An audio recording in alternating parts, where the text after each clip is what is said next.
আসসালামু আলাইকুম। প্রিয় দর্শক, অন্য মঞ্চের আলাপ চাইতে আপনাদের সকলকে আমন্ত্রণ জানাচ্ছি। আসসালামু আলাইকুম, স্বাগত লিডস নিউজে। সম্মানিত দর্শক, 1 বছর পূর্ণ হতে চলল ইউনূস সরকারের, কিন্তু মানুষ এখন আর তাকে নিয়ে আগের মতো তেমন উচ্ছ্বাস প্রকাশ করে না, বরং চারদিকে বেশ শোনা যায় যে কবে যাবেন তিনি। গত কয়েকদিনে এই আলোচনা যেন একটু জোরালো হয়েছে। বিশেষ করে মাইলস্টোন স্কুলে যুদ্ধবিমান বিধ্বস্ত হওয়ার পর সরকারের ছলচাতুরি নিয়ে সাধারণ মানুষের মনে বেশ প্রশ্ন উঠেছে, মানুষ হতাশ হয়েছে। এই প্রেক্ষাপটে নির্বাচন দিয়ে তিনি নতুন চাল দিতে চাচ্ছেন বলে শোনা যাচ্ছে। তিনি নাকি জানান দিয়েছেন আগামী 4-5 দিনের মধ্যে নির্বাচনের ঘোষণা করতে যাচ্ছেন। আজকে যে রাজনৈতিক দলগুলো তার সঙ্গে দেখা করতে গিয়েছিল, তাদের মধ্যে থেকে একজন নেতা মোস্তফা জামাল হায়দার, জাতীয় পার্টির, তিনি এটি জানিয়েছেন সাংবাদিকদেরকে। এখন প্রশ্ন হচ্ছে, সত্যিই কি তিনি তারিখ সহ নির্বাচনের ঘোষণা দিতে যাচ্ছেন? প্রফেসর ইউনূস নির্বাচন নিয়ে সুনির্দিষ্ট করে কথা বলবেন, এটি এখনো কি আমরা বিশ্বাস করতে পারি? নাকি সময় ক্ষেপণের এবং জনরোষ এই মুহূর্তে যেটি, এই যে মাইলস্টোনের ঘটনার পর থেকে যে জনরোষ ঘনীভূত হয়েছে, এটিকে কিছুটা শান্ত করবার একটা কৌশল তিনি খুঁজতে চেষ্টা করছেন। সন্দেহটা আসলে ঘনীভূত করছেন তিনি নিজেই, কারণ এরকম একটি সময় আবার তিনি তার জাতীয় নিরাপত্তা উপদেষ্টা খলিলুর রহমানকে যুক্তরাষ্ট্রে পাঠিয়েছেন। 26 জুলাই তিনি যুক্তরাষ্ট্রে গেছেন। হঠাৎ করে কেন গেলেন? সেখানে আবার কি হবে? বলা হয়েছে যে তিনি মার্কিন ঊর্ধ্বতন কর্মকর্তাদের সঙ্গে বৈঠক করবেন। কি আলোচনা হবে সেটি কিন্তু জানা যায়নি। এটি নিয়েও কিন্তু জনমনে এক ধরনের টেনশন রয়েছে। আমরা জানি গত বছরের 8 আগস্ট যেদিন প্রফেসর ইউনূস ক্ষমতা নেন, দায়িত্ব নেন, মানুষ ভেবেছিল এবার বোধহয় ভিন্ন কিছু হবে। 15-16 বছরের যে শাসন দেখেছে তারা, ফ্যাসিজম দেখেছে, যে দুর্নীতি অনিয়ম দেখেছে, তার বিপরীতে মানুষ ভেবেছে এবার হয়তো একটা নতুন ধারার প্রশাসন দেখতে পাবো, গণতন্ত্র প্রতিষ্ঠায় কাজ করবেন প্রফেসর ইউনূস, দেশটা সত্যি সত্যি সমৃদ্ধির দিকে এগিয়ে যাবে, সার্বিক অর্থে দেশের অর্থনৈতিক উন্নতি হবে। কারণ প্রফেসর ইউনূসকে অনেকেই ম্যাজিক ম্যান মনে করেছিলেন। তিনি এলে বিশ্বব্যাংক, এডিবি, আইএমএফ, আইডিবি, আমেরিকা, মানে যত জায়গা আছে যেখান থেকে শুধু টাকা, মানে গাছ ঝাড়া দিলে যেমন করে পাতা পড়ে শীতকালে, এরকম করে ডলার আসতে থাকবে। অনেকেই এই আশায় বুক বেঁধেছিলেন, কিন্তু দেখা গেছে গত 1 বছর না যেতেই এটা স্পষ্ট হয়েছে মানুষের মনে। অনেক মানুষ বলছে আসলে এগুলো ছিল মিথ্যা স্বপ্ন, মিথ্যার মায়াজাল। কর্মসংস্থান, গণতন্ত্র, বাজার, ব্যাংক ব্যবস্থা, মানে সকল ক্ষেত্রে এক ধরনের চরম ব্যর্থতা। শিক্ষা ক্ষেত্রে নৈরাজ্য, লেখাপড়ার বালাই কোথাও নেই বললেই চলে। বরং কি আছে, নিজস্ব কিছু এজেন্ডা, মানে প্রফেসর ইউনূসের নিজের কিছু এজেন্ডা, এবং বিদেশিদের স্বার্থে রাখাইন করিডোর এবং চট্টগ্রাম বন্দরের এনসিটি টার্মিনাল নিয়ে তার নানান পরিকল্পনা, একরোখা সিদ্ধান্ত, জনগণ যেগুলোকে আসলে এক ধরনের কূট কৌশল বলে মনে করে। আপনারা জানেন গত 21 জুলাই মাইলস্টোন স্কুলে বিমান বিধ্বস্ত হওয়ার পর থেকেই হঠাৎ করে তার প্রতি মানুষের এক ধরনের মোহভঙ্গ হতে শুরু করেছে। যারা এই 21 জুলাইয়ের আগের দিনও প্রফেসর ইউনূসকে এক ধরনের বেনিফিট অফ ডাউট দিতে চেষ্টা করতেন, তারাও হঠাৎ করে তার বিরুদ্ধে উচ্চকণ্ঠ হতে শুরু করেন। অর্থাৎ এক প্রকার ধস নামে তার জনপ্রিয়তায়। তখন এই পরিস্থিতি সামাল দিতে তিনি হুট করে রাজনৈতিক দলগুলোর সাথে আলোচনায় বসেন। এটি তার একটি টেকনিক, আমরা বলেছিলাম যে এটি একটি নিনজা টেকনিক। কারণ তিনি মনে করেন যে এই ঘটনাকে আরেকটি ঘটনা দিয়ে চাপা দিতে হবে, সেই ঘটনাকে আরেকটি ঘটনা দিয়ে চাপা দিতে হবে, এবং সকল ঘটনায় প্রতি বিপ্লবের একটি আলোচনা তুলে আনতে হবে, পতিত স্বৈরাচারকে টেনে আনতে হবে, আওয়ামী জুজুর ভয় দেখাতে হবে। এই ফেসিবাদের ভয় দেখিয়ে সকলকে তিনি ডানার নিচে রাখতে চান। তাহলে আসলে তার যে লক্ষ্য সেটি আসলে হয়তো পূরণ করা সহজ হয়। তবে এবার যখন তিনি বৈঠক করেছেন, প্রথম দিন চারটি দলের সঙ্গে করেছেন, এরপরে আবার করেছেন, আজকেও করেছেন, এবারই দেখা গেল কিছু কিছু দল তার সামনে সরাসরি তাকে সমালোচনা করলেন, তার সরকারের ব্যর্থতার কথা বললেন।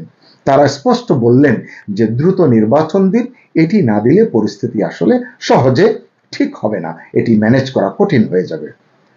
এবং প্রফেসর ইউনূসও বুঝতে পারছেন যে ক্রমশ তিনি জনগণের আস্থা হারাচ্ছেন, কারণ গত এক বছরে দেশের অর্থনীতি, যেটা বলছিলাম, এটি বিধ্বস্ত প্রায়, বাজার ব্যবস্থা অস্থির, কর্মসংস্থান নেই, বেকারত্ব সূচক অতীতের সকল রেকর্ড ব্রেক করেছে, প্রবাসীরা ব্যাপকভাবে রেমিটেন্স না পাঠালে, যেটা পতিত সরকার শেখ হাসিনার শেষ দিকে তারা বন্ধ করে দিয়েছিল, এটি ব্যাপকভাবে না পাঠালে দারিদ্র্যের কষাঘাতে যে ফোকলা দাঁত আরো অনেক আগেই বেরিয়ে পড়তো, এটি বলার অপেক্ষা রাখে না। এটি কিছুতেই প্রফেসর ইউনূস এবং তার সরকার ম্যানেজ করতে পারতেন না, কারণ গত এক বছরে তাদের যোগ্যতা, তাদের দক্ষতা, তাদের অভিজ্ঞতা আমরা দেখে ফেলেছি। অর্থাৎ সব ক্ষেত্রেই ধস, আইন শৃঙ্খলা পরিস্থিতি চরম ভঙ্গুর, আপনার প্রতিটি ক্ষেত্রেই এক ধরনের অব্যবস্থাপনা, অব্যবস্থা, সরকারের ভিতরে অসমন্বয়হীনতা, সবকিছু মিলিয়ে একটা অত্যন্ত খারাপ পরিস্থিতি। অথচ এমন পরিস্থিতিতেও সংস্কারের মূলা ঝুলিয়ে তিনি রাষ্ট্র ক্ষমতার ওম নিতে কম চেষ্টা করছেন না। তার উপদেষ্টাদের অনেকেই নাকি এই পরিকল্পনায় সম্মতি জানাননি। তারা তাকে এমনটাও নাকি বুঝিয়েছেন যে সম্মানজনকভাবে আগেভাগেই নির্বাচন দিয়ে বিদায় নেওয়া উত্তম। কিন্তু প্রফেসর ইউনূস আসলে খুব একটা রেসপন্স যে করেননি, তা তো আজকের পর্যন্ত যে পরিস্থিতি তা থেকে আমরা সহজে বুঝতে পারি। আরো একটি বিষয়, তিনি যাদের কাঁধে ভর করে এসেছিলেন, ওই যে ডিপ স্টেটের কথা বলা হয়, আবার এইখানে যে তার প্রিয় ছাত্র নেতারা, যারা তার নিয়োগকর্তা বলে তিনি বলছেন, সেই ছাত্র নেতারাও তার কাছ থেকে মুখ ফিরিয়ে নিচ্ছেন এবং বিদেশি রাষ্ট্রগুলো তার প্রতি অনেকটা আস্থা হারিয়ে ফেলছেন। ছাত্র নেতারা আস্থা হারাচ্ছেন কারণ জুলাই সনদ নিয়ে তিনি অহেতুক যে বিলম্ব করছেন, এটিতে তারা হতাশ হয়েছে। আরো বেশ কিছু ইস্যুতে তারা হতাশ হওয়ার মতো পরিস্থিতিতে পড়েছে। তার প্রিয়জনদের অনেকেই, আমি নাম বলতে চাই না, আপনারা সহজেই বুঝতে পারেন, গত কয়েকদিনে বিভিন্ন গোলটেবিল বৈঠকে, বিভিন্ন মিডিয়ার সঙ্গে সাক্ষাৎকারে তার প্রিয়জন যারা তার ব্যাপারে উচ্চকণ্ঠ ছিলেন, অনেক আশাবাদের কথা তারা বলেছিলেন, তারাও প্রফেসর ইউনূসের কঠোর সমালোচনায় মুখর হয়েছেন। অনেকে বলছেন সম্মান থাকতেই নির্বাচন দিয়ে প্রফেসর ইউনূসের সরে যাওয়া উচিত। যে যুক্তরাষ্ট্র তাকে ক্ষমতায় বসিয়েছে বলে যে প্রচারণার কথা বললাম আমরা সবাই জানি, সেই আমেরিকা, সেই ডিপ স্টেট আজ আর চোখে তাকাচ্ছে তার দিকে, কারণ তাদের চাহিদা তিনি মেটাতে পারেননি। করিডোর আর চট্টগ্রাম বন্দর এখনো অধরা রয়ে গেছে যুক্তরাষ্ট্রের কাছে। অবশ্য গোপনে চেষ্টা চলছে, কর্মতৎপরতা এখনো চলমান এমনটি শোনা যায়।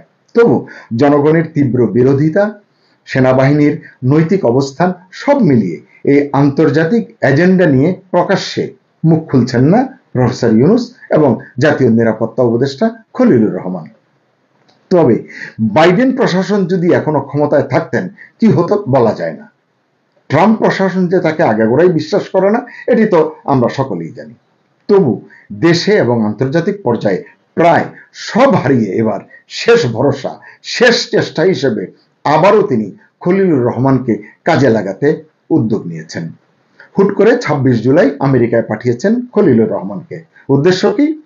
উদ্দেশ্য হলো ঊর্ধ্বতন মার্কিন কর্মকর্তাদের সঙ্গে বৈঠক, আলাপ আলোচনা, যার নেপথ্যে কথা হতে পারে তাদের বোঝানো বা তাদের কাছ থেকে আরো কিছু সময় চাওয়া, যে চেষ্টা করে দেখি, দেশের পরিস্থিতি এখন খারাপ, নির্বাচন ঘোষণা দিতে হচ্ছে, বা কি বলবেন আসলে তো এটি আমরা জানি না।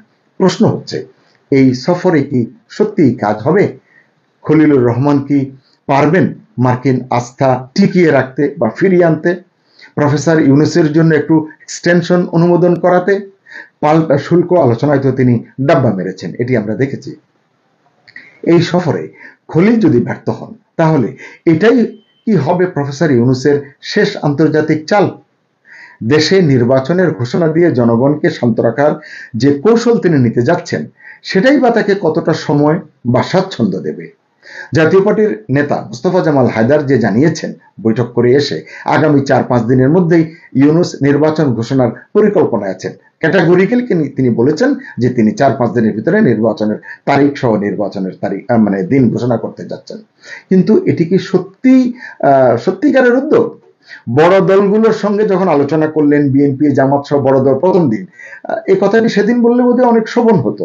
এরপরেও আবার তিনি 13 দল না 12 দলের সাথে মিটিং করেছেন, যেখানে অনেক বেশি সমালোচনার মুখে তিনি পড়েছেন।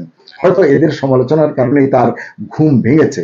আজকেও তিনি 13-14টি দলের সঙ্গে বৈঠক করলেন, কিন্তু আজকে তিনি বললেন নির্বাচনের ঘোষণা তিনি দিতে যাচ্ছেন। হয়তো এমন হতে পারে যে তিনি বুঝতে পেরেছেন যে আসলে আর এই বালির বাঁধ টিকিয়ে রাখা যাচ্ছে না, সময় দ্রুত ফুরিয়ে যাচ্ছে। দেশের ভেতরে জনগণ ফুঁসে উঠলে একটি বিরূপ পরিস্থিতির মুখোমুখি হওয়া লাগতে পারে, এই কারণে হয়তো তিনি এমনটি বলতে পারেন। তাই শেষ রক্ষা হিসেবে নির্বাচনী বল মাঠে ঠেলে দিতে চাইছেন, এমনটি অনেকে মনে করছেন। যদি এটা তার আন্তরিক চিন্তা হয়, তাহলে হয়তো বাকি যে সময়টা নির্বাচন পর্যন্ত তিনি মোটামুটি চালিয়ে নিতে পারবেন, এটি পর্যবেক্ষকরা বিশ্লেষকরা বলছেন। আর যদি এটা জনগণকে আবারও ধোঁকা দিয়ে কিছু সময় কেনার, কিছু সময় আরো ক্ষমতায় থাকার কৌশল হয়, তাহলে সেই পরিণতি যে ভালো হবে না সেটা বুঝবার জন্য রকেট বিজ্ঞানী হওয়ার কোনো প্রয়োজন নেই। শেষ করছি, আল্লাহ হাফিজ।